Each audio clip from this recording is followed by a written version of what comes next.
साहब क्यों किए थे बड़े बड़े वादे? साहब क्यों कहा था भरपूर खाना देंगे? साहब क्यों कहा था किसी को कोई परेशानी नहीं होगी?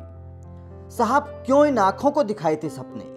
साहब भूख लगती है तो किससे करें अरदास? किसको सुनाए कहानी जब लगती है प्यास?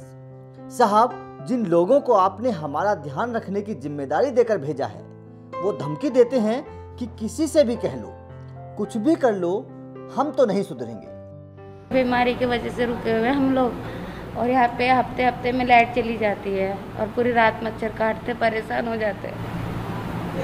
खाने पीने को और कोई फैसिलिटी नहीं है? नहीं, बोलने से तो चाय आएगी यहाँ पे, नहीं तो वो भी नहीं आ रही थी। ये अम्मा लोग तो रोटी खाती है तो ये लोग भी भूखी सोती है।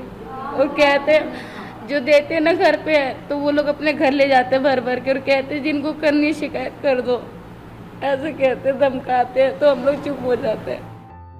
साहब जरा कुर्सी से उतरकर देखो मेरे आंसू, अगर इंसानियत है दिल में तो समझो मेरी परेशानी। ये आंसू वैसे ही नहीं निकलते हैं साहब, दिल में दर्द होता है तो बाहर आ जाते हैं। साहब जिन लोगों को हमारा पेट भरने की जिम्मेदारी दी थी, वो उस खाने से हमारा नहीं अपने लोगों का पेट भर रहे हैं। साहब कहने को तो बहुत कुछ है, कभी आओ हमें देखने तो हालात देखकर आपकी भी आंखें भर आएंगी। साहब गरीब हूं, उम्मीद थी कि इस बुरे वक्त में आप सहारा देंगे, लेकिन नहीं पता था कि उम्मीद जगाकर आप तो तड़पा देंगे। अरे भूल गई साहब, आप तो नेता हो और आप जैसे लोग अक्सर उम्मीद जगाने वाले वादे कर देते हैं, लेकिन अगर जरा भी इंसानियत है तो एक बार तो दिल से सुनो मेरी बात, पता चल जाएगा कैसे हैं मेरे हालात।